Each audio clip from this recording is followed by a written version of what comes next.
ரட்சிப்பை பெற்றுக்கொள்வதற்கு மனித முயற்சி உதவி செய்ய முடியாது. அப்போஸ்தலர் 4:12 பாருங்கள். வானத்தின் கீழெங்கும் நாம் ரட்சிக்கப்படுவதற்கென்று இயேசுவின் நாமமே அல்லாமல் வேறொரு நாமம் கட்டளையிடப்படவும் இல்லை. நாமம்னு சொல்லும்பொழுது இந்த நாமம் தான் ஞாபகம் வருது. தெரியாதவர்கள் இந்த நாமத்தை போட்டு கொண்டிருக்கிறார்கள். தெரிந்த நாம் அந்த நாமத்தை மனதிற்குள்ளாகவே வைத்திருக்கிறோம், உள்ளத்திற்குள் வைத்திருக்கிறோம். இயேசு என்ற நாமம், இயேசு என்ற நாமம் இனிதான நாமம், இன்ப நாமம்.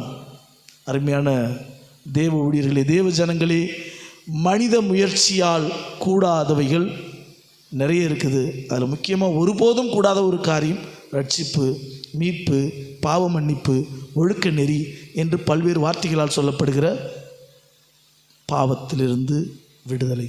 அது மனித முயற்சியால் கூடாது. இதுதான் நாம் கற்றுக்கொள்ள வேண்டிய முதல் காரியம்.